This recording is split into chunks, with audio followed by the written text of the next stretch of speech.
What's your experience been like coming into Superbike this year? Yeah, so I had some experience towards the end of last year, and I actually was going quite well on it, so I didn't think the step was too bad. I think the hard thing is coming to Phillip Island. It's a pretty difficult track to get your head around. The Superbike's very fast, so I think myself that's the big thing. The track is a major factor. So yeah, just trying to work out our way around the bike, and a lot of it is still to come from me and my riding. So we're ticking away the things each time we ride out. So if we keep going that way, then we should be there soon enough. Now, you said you've ridden the Superbike before. Is it still a thrill though, cracking the throttle out of pit lane that first time here for the test? Yeah, well, today's been a bit more comfortable in terms of the way I've been riding the bike, and feeling a little bit more at home on it. Yesterday I was sort of riding out of the pit and getting a little bit like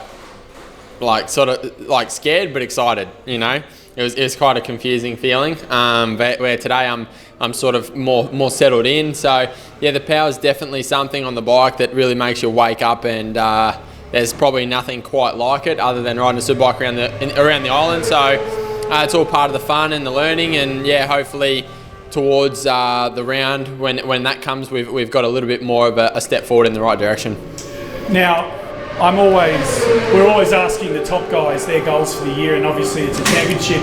But for rookies, it's just an incremental thing. What are your goals for this season? Look, everyone wants to win a race, and yeah, I'm sort of a long ways away from that at the moment. So first, my goal is to land on the podium at some point this year, and if I land on the podium before the end of the round, end of the year, I should say, well then I'll aim for a win, But at this point, I need to try and aim in on the podium, and I think when we start to head back to Wakefield and Morgan Park, tracks that I'm quite strong at, I'll adapt to the Superbike quite well, so I think there'll be good rounds for me, and yeah, hopefully at that point I'll be able to try and tick off some of the goals.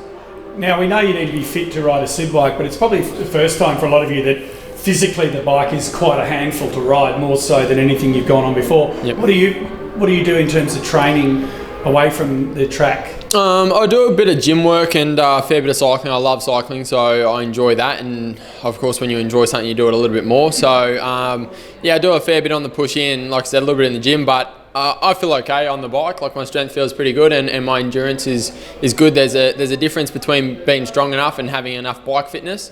So I need to ride the bike a little bit more, because in the last 4 to 5 months I've rode it once prior to yesterday. So I need to work on my bike fitness and do some more laps. But other than that, like, I feel pretty strong on the bike. I feel comfortable. So yeah, more seat time will definitely help me improve.